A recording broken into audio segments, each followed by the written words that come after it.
I think it's pretty safe to say that the future of the Star Wars franchise seems to be quite expansive, not just with their books, novels, comics, and video games, but also let's not forget about their new live-action Star Wars TV series and their animated TV shows, as well as their new Star Wars trilogy of films, also known as the fourth Star Wars trilogy by Disney and Lucasfilm.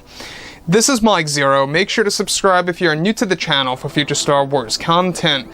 Now, the one thing about Disney Star Wars is that we do know that they are in this race, in a sense, to really get Star Wars done correctly as fast as possible, except in reality, it really is going to take quite a long time. It's going to take a lot of time and effort at that, a lot of new creatives coming on board over at Lucasfilm to really take care of the Star Wars franchise and to really move everything forward.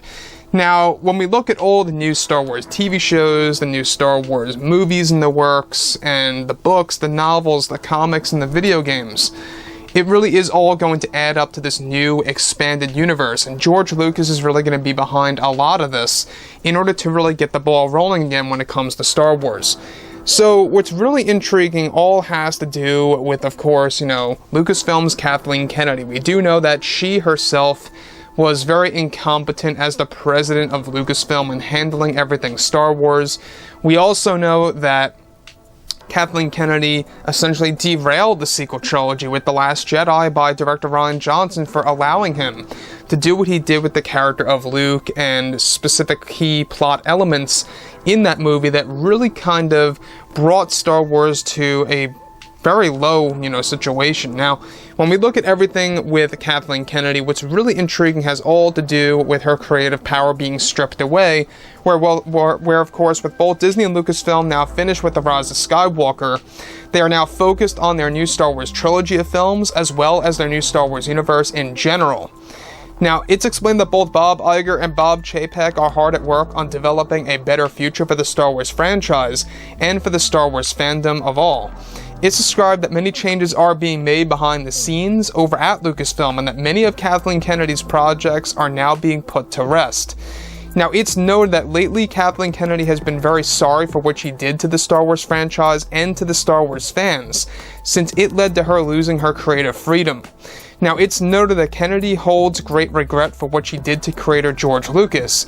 Even at the Rise of Skywalker premiere, during one of her interviews, Kathleen Kennedy was able to say that she never meant any harm toward George by excluding all of his ideas from the sequel trilogy films, and that if this made George feel as if Disney or Lucasfilm was going against him, that she was sorry about all of that.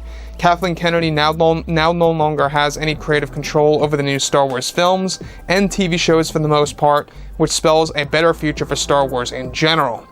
Now, it's described that she is also sorry for hiring Rian Johnson for The Last Jedi as a director and writer, since that was the very film that derailed the franchise entirely. So let me just say one thing right here of what I really get from all of this is that Kathleen Kennedy is not essentially sorry about what she did to the Star Wars fans. It's more so, I think, in line with the fact that she is sorry that she has actually come to a point where she has to meet consequences of her actions.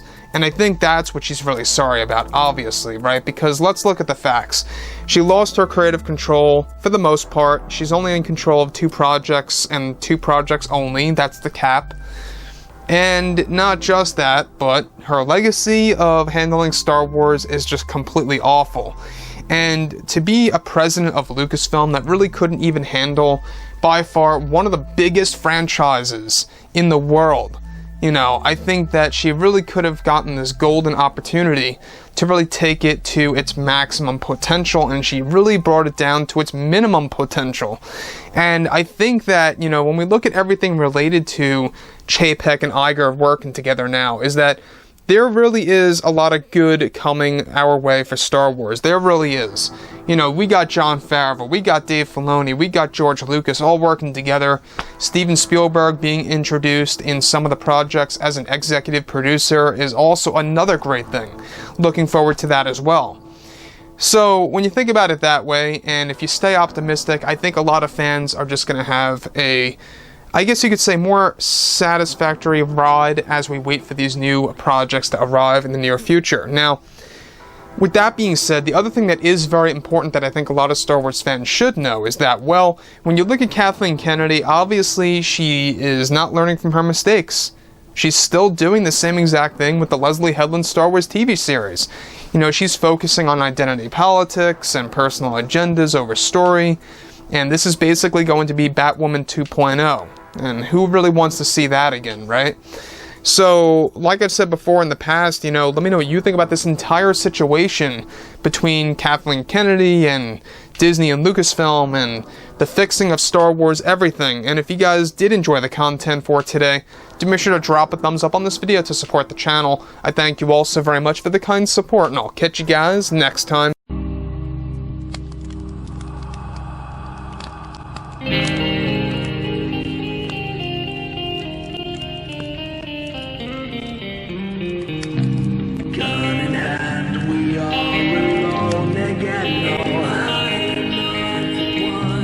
Night to move.